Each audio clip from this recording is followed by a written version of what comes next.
I want to talk to you about the way I've been introducing the research work in this class and the way I've been guiding you through it. And because of the time of the semester and the other goals I wanted you to achieve in this class, and because this is an introductory class to this sort of material, I'm not having you write the whole paper, but I am having you write the first third of the paper, which should be your opening, your introduction, all right? So if you think of a finished paper having three parts, the beginning, the middle, and the end. Now we can give different names to those, right? The intro, the body, and the close. I'm going to have you write the intro. And in the intro you need to demonstrate to me that you understand the template of the whole paper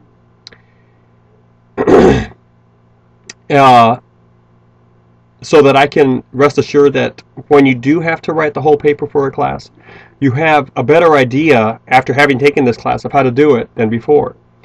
And really the key lies in the intro, the first third. I don't want to call it an introduction anymore. All right. In fact, what I'm going to refer to it as is the proposal.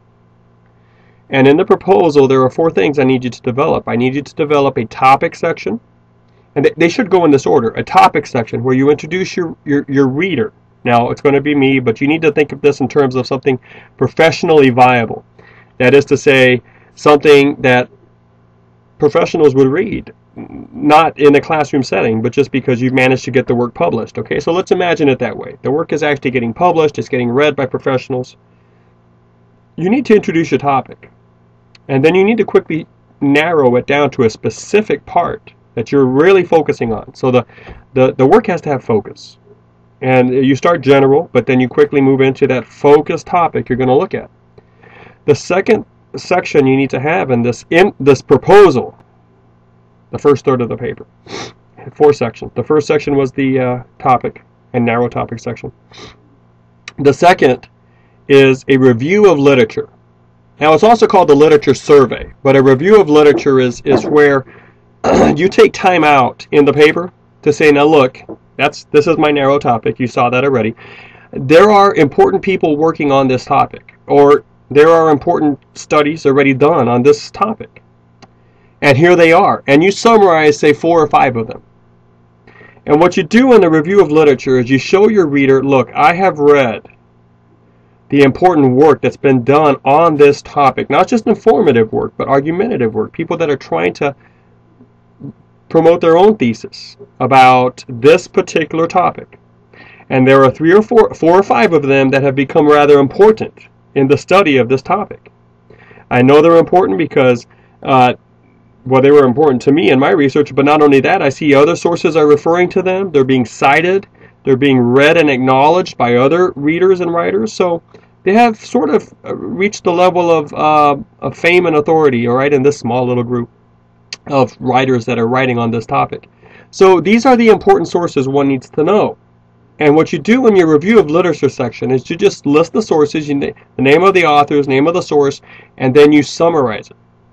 What is the main idea that they're trying to do in that article or in that book? What was their main point? What was their thesis? So you summarize. Now that's your second section, your review of literature. And in that, you're showing your audience, your reader, hey, I read on it myself. I know these things. But you're also building up your own credibility in the eyes of your reader, saying, I do understand what the important voices are saying out there. Okay. Now the third thing you're doing with this is that you're preparing your reader to understand that when you talk about what you're going to do, if they remember the review of literature, they'll remember that no one else has done what you're going to do. So you're setting the stage so that your original element in your thesis can be recognized as original when compared to the review of literature that you provided. They'll be able to see, your readers will be able to see, I guess no one has really done what this writer wants to do now. So you're setting the stage to showcase your own originality. So far those are the 2 sections, right? The topic, where your general topic, narrow topic, that's the topic section. Your review of literature section. The third section is going to be your thesis section. Here is where you just articulate your thesis in one sentence. Then I'll ask you to rewrite it in other words, in different terminology a second time. And then I'll ask you to define some key terms if you need to define some key terms. and I'll ask you to show or stress or emphasize how it's original to you, but that will be your thesis section, and this is where you give away your main point. Don't wait till the end of your paper to give it away.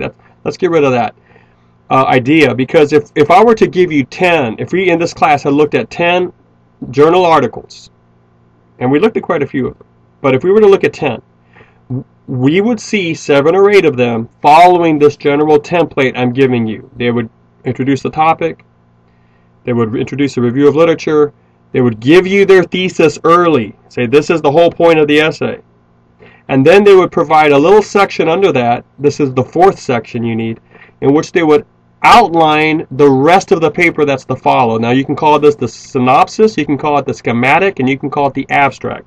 If you call it the abstract, people usually think of a little blocked off section right under the title of a journal article, and you've seen those. But when it's in the body, in the paper itself, it's usually right after the thesis, and we usually call it a schematic or a synopsis. And what the author is doing is he's giving you a verbal map, and he's saying, look, in the work that's to follow, this is how it's arranged. First I'm going to do this, then I'm going to do that, then I'm going to do this, finally I'm going to do this. So he gives you steps, or she gives you steps of what's going to follow. And then, you know, the intro to all that, I mean, that part of the paper is done, and the author actually starts giving you all the data that he or she thinks you need to have in a certain order so that you end up believing the thesis that you already have read. So you got 3 sections of a paper at large. You got the proposal section, then under that you have the body section, and at the end down here you have the closing, okay? Proposal, body, and then closing. I'm going to have you write the proposal up here. Now, at the very end of this proposal, right here is a schematic, a list of steps you think your reader needs to, in how you've organized your paper. This part, the body, are the steps fleshed out.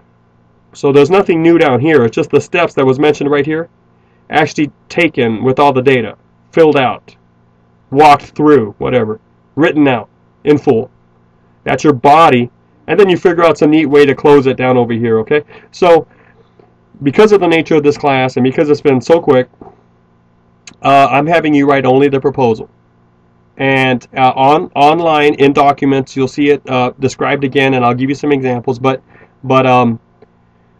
you'll do this piecemeal, and then at the end for the final thing you turn in for my class, you'll copy and paste all the stuff you turned in one at a time, one bit at a time.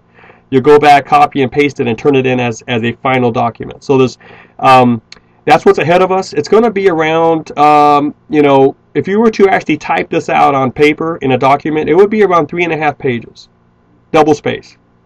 But because you're going to submit it online, you know, that sort of length dimension is hard to, you know, really nail down online. But I'll show you what I'm asking you to do, and it's not going to be super long, but you will have to write those 4 parts, and I'll walk you through them, and then we'll call it a course, and you'll be done. All right.